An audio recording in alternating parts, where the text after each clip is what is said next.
Hey guys! Welcome back sa ating JavaScript tutorial series. So this is part 9 and for today, we will be talking about while and do-while loop right after this intro.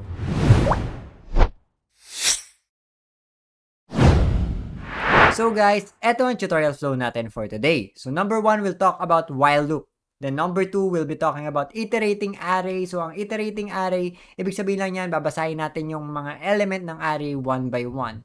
The next, we'll talk about break keyword, and then do while loop, and lastly, we will have our tutorial challenge. So without further ado, let's begin. So guys, let's start with our while loop. So ano ba yung while loop? So sabi dito, ginagamit daw yung while loop para mag-execute tayo ng block of code habang yung condition daw natin is true.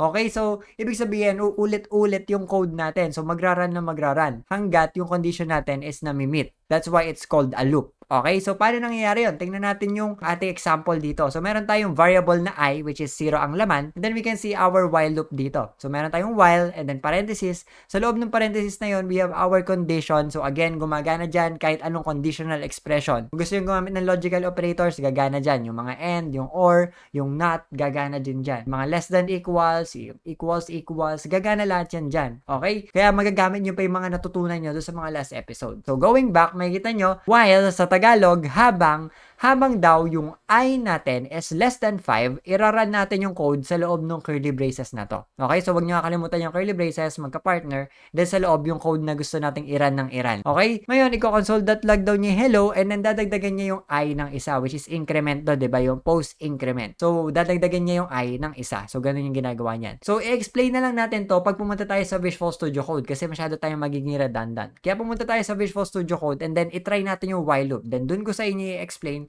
kung paano nangyayari tong while loop na to. Let's go. Okay, so guys, makikita nyo, same old lang tayo. Makikita natin, we have our HTML here with our external JavaScript na nandito sa baba. Ito yung JavaScript natin na yun. And then on our right side, we have our output. So, same lang tayo, lagi. So, ngayon, let's try our while loop. So, gumawa lang ako ng variable let I is equals to 0. So, ito yung pagbabasihan natin ng loop natin. Tapos, lalagyan natin while, and then parenthesis, then curly braces. Ganyan lagi ang simula pagka gagawa kayo ng while loop. Ngayon, lalagyan natin ng condition. So, babasahin nyo. Habang daw, yung I natin is mas maliit sa 5 or less than 5, ang gagawin natin is mag-console.log tayo. So, console.log lalagay ko para mabilang natin. Then, hello. Then, syempre, kailangan natin i-increment or dagdagan ng 1. So, pwedeng I++ or I+ equals 1. So, ano gusto nyo? Kahit alin naman doon. So, I++ na lang gamitin natin kasi maigsi. Ngayon, bakit kailangan ng I++? Kasi guys, pagka hindi natin nilagyan ng increment yan, yung I less than 5, magiging 0 lagi yung I natin. Meaning, laging true to. Ang mangyayari, magraran lang to na magraran yung hello. Walang katapusan yung loop natin. So, hindi matatapos. So, gets nyo ba? So, that's why we need na dagdagan yung I natin every time. Okay? So, syempre, pwede nyo din gamitin ibang variable. So, hindi naman yan constraint. Pwede X, pwedeng Y, kahit nga name, ganun. Pwede nyo gamitin as variable name. So, that's just a variable name. Okay? So, always remember that. Hindi tayo strict. So, ngayon, itry natin tong simulate sa utak natin. So, sabi dito, habang daw yung I is less than 5. Ngayon, yung I ba natin ilan? So, 0 tayo magsisimula. Yung 0 daw ba is less than 5? Yes, kaya magraran to. So, mag-hello tayo ng isang beses, and then, dadagdagan natin yung I. Magiging 1 na yung I natin. Yung 1 daw ba is less than 5? Yes, kaya magraran ulit to. So, magdadalawang beses na yung hello natin. So, may dalawang hello na tayo. Then, magiging 2 na yung I natin. Yung 2 ba less than 5? Yes, so kaya magraran ulit to. Then, magiging 3 na. Then, yung 3 ba less than 5? Iraran ulit to. Then, magiging 4 na. Yung 4 ba less than 5? Oo, so iraran ulit to. Then, magiging 5 na. Yung 5 ba less than 5? Hindi na. So, that's false. So, kaya magiging 5 hello yung lalabas. So, hindi na magraran ulit to kasi yung 5 hindi na less than 5. Kaya kapag sinave ko to and then nag-right click ako dito, inspect ko, punta ako sa console, makikita nyo meron na akong 5 hello dito. So, i-reload ko pa rin. Makikita nyo, reload ko.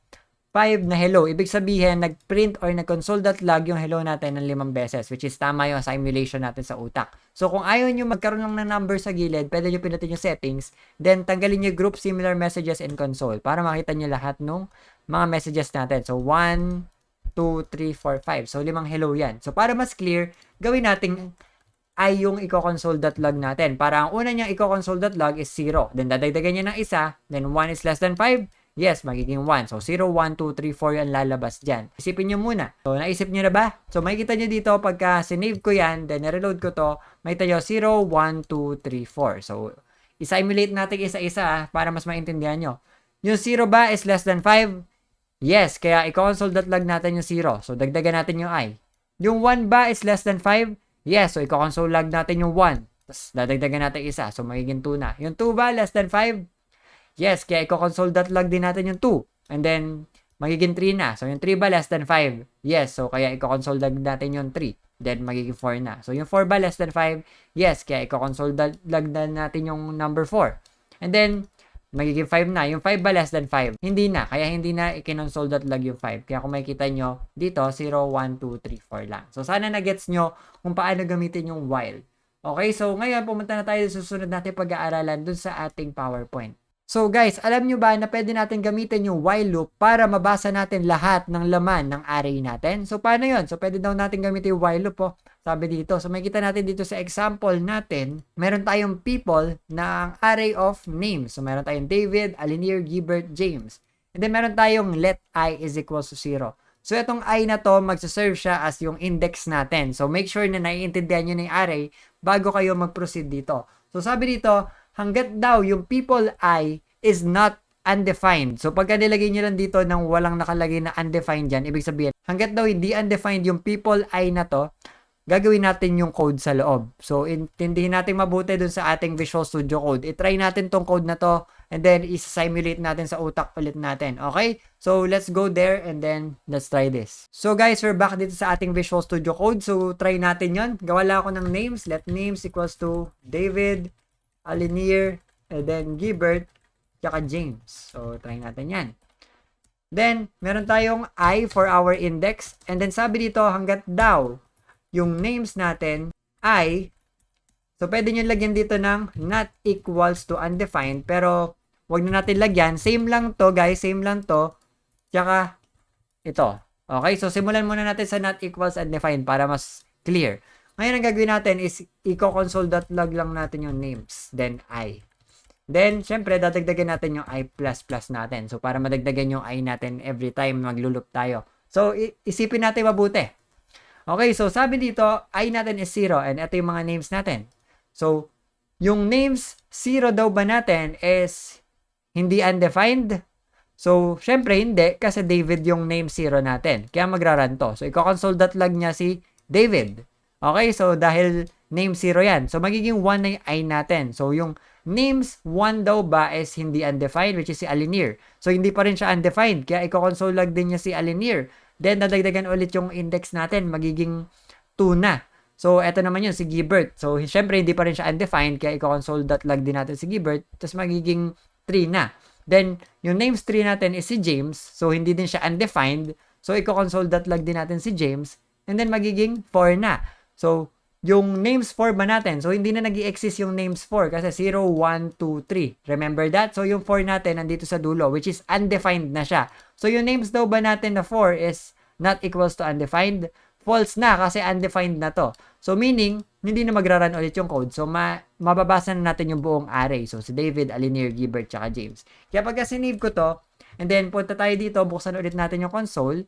Kita nyo yung console dito. Re-reload ko lang, makikita nyo, David, Alinir, Gilbert, tsaka James. Nabasa natin. 'Di ba? So, ganun lang kadaling gamitin para makabasa natin yung buong array natin. So, makikita nyo dito, pwede kong tagalin tong not equals undefined kasi same lang naman yung meaning nung eto, tsaka neto. Okay? So, sana na-gets nyo yan.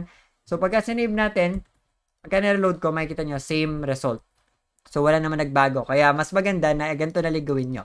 So, ngayon, paano guys kung gusto natin pabaligtad? Sisimulan natin kay James, pababa, papunta kay David. So, may naisip ba kayong way? So, kung may naisip kayong way, then very good kung nagawa nyo. Kung wala naman, eto yung isang way para magawa yon. So, makikita nyo, alam naman natin na may length, di ba? Pinag-aralan natin yung length. So, 0, 1, 2, 3. So, ang length neto is magisimula sa 1. 1, 2, 3, 4. So, 4 tayo. So, gagamitin natin yung names.length. Then, minus 1. Bakit minus 1? Kasi guys, sa index, sa 0 nagsisimula. So, 0, 1, 2, 3. So, magsisimula tayo dapat sa 3. So, yung I natin should be 3. So, yung names.length natin is 4. Minus 1 would be 3. So, that's why yung index natin magiging 3. So, sana na-gets nyo yun. So, magsisimula naman tayo ngayon sa 3. So, yung names 3 daw ba natin is hindi undefined, which is si James. Which is, hindi siya undefined. So, i-console.log natin si James. Ngayon, babawasan natin yung I naman. So, pabawas. So, I minus minus. Decrement naman. So, magiging 2, yung 3 natin. So, yung names 2 daw ba is not equals to undefined, which is si Gilbert yung 2 natin. So, syempre, pabaligtad naman. So, James, then si Gilbert, then papunta kay Alinir, then papunta kay David. So, pagka sinave ko to, nireload ko to, makikita nyo babaligtad.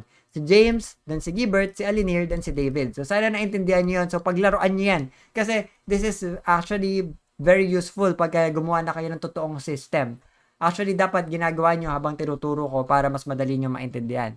So, yun guys, ganun mag-iterate ng array using our while loop. Ngayon, pumunta na tayo sa susunod natin pag-aaralan for today. Okay guys, so now let's talk about the break keyword. So, yung break keyword, ginamit din natin to sa switch statements. Pero dito, ang break keyword ginagamit para mag-break out ng loop earlier than expected. So, meaning, pwede na tayo umalis agad sa loop kahit hindi pa naman tapos yung ating loop. Okay, so ganun yung mangyayari dyan. So, tingnan natin ngayon to. Makikita natin dito, meron ulit tayong people na array. So, si David, Alinir, Gilbert, and James. So, nag-iterate tayo or binasa natin yung buong array. Ngayon, sabi dito, ika-console.log daw natin yung people I, which is si people 0, which is sino yun? Si David. So, si David tayo magsisimula. Ngayon, dadagdagan natin yung I ng isa. So, magiging 1 yung I natin dito agad. So, sabi dito, pagka I natin is equals to 1, mag-break na tayo. Ibig sabihin, hindi na tutuloy kay Alinir. Mag-break na agad. Aalis na siya sa while loop kahit true pa to.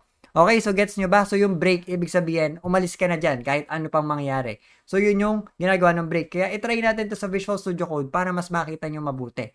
Okay, so let's go. So, guys, we're back dito sa ating Visual Studio Code. So, ang gagawin ko lang is babalik ko sa I++ and then magsimula tayo ulit sa 0 para mas madaling maintindihan.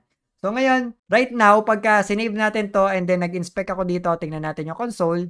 Pagka nireload ko to, mag-i-iterate siya kay David, Alinir, Gilbert, kay James. So, babasa natin yung buong array. Ngayon, paano pag nilagyan ko ng break? Yan, lagyan ko lang ng break agad. So, kunwari, walang conditional statement. Diretso break. So, ang mangyayari dito, yung name 0 daw ba natin hindi undefined? Hindi, kasi si David yon. So, ngayon, ika-console.log natin si David. So, lalabas si David. So, 0 yon.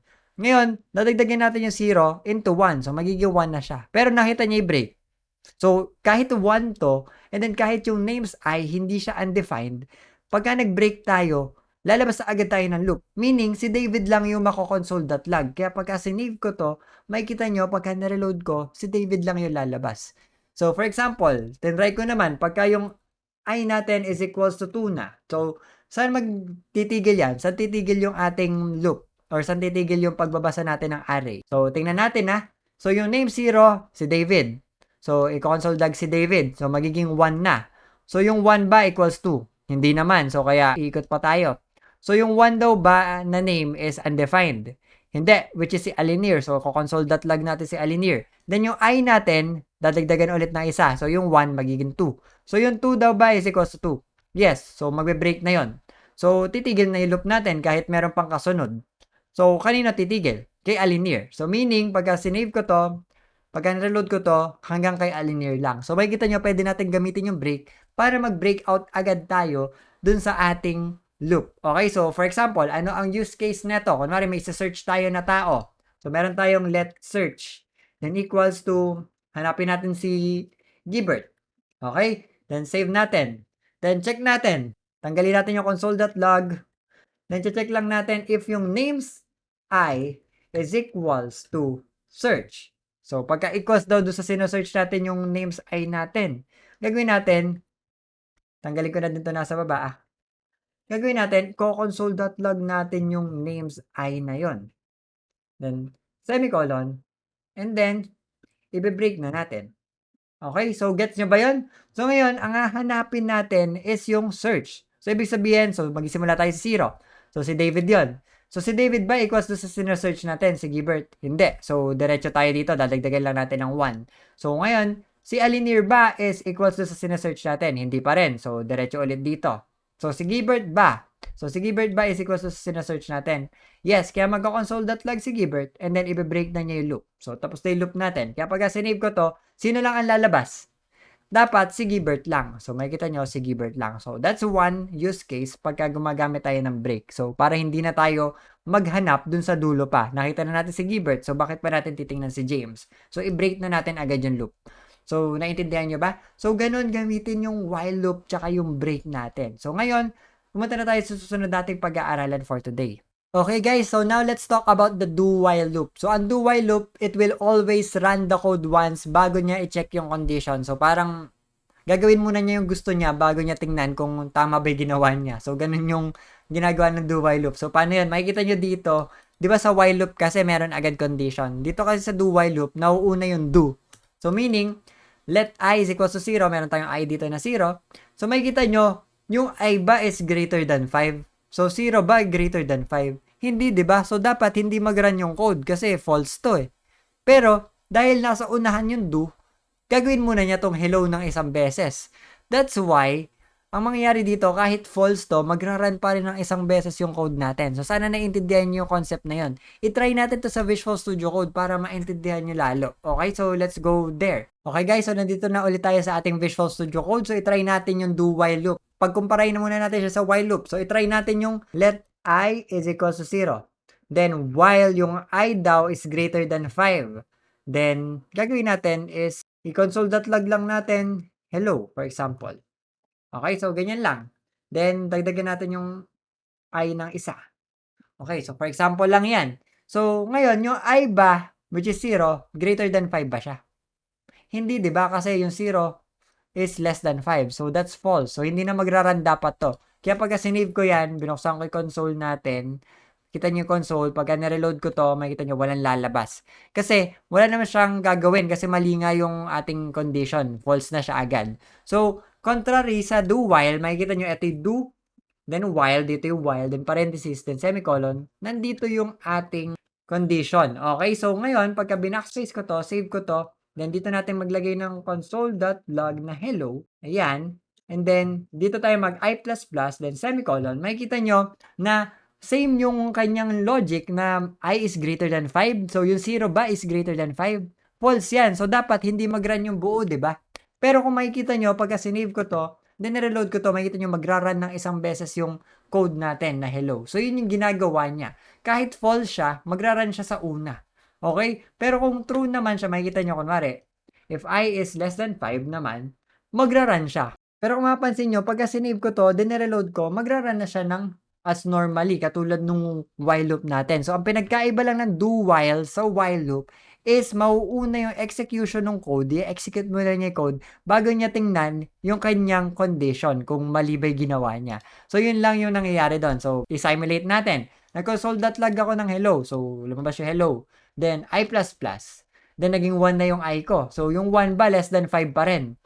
Yes, so kaya magko-console.log ulit. So, baligtad lang. Nauna lang yung action bago yung checking. Okay? So, yun lang pinagkaiba nila. So, pag-eksperimentohan nyo pa yan kasi pwede din maging useful yan sometimes. Okay? So, yun yung sa ating do while. Ngayon, tumuli na tayo sa final part ng ating tutorial, which is yung tutorial challenge natin. Let's go!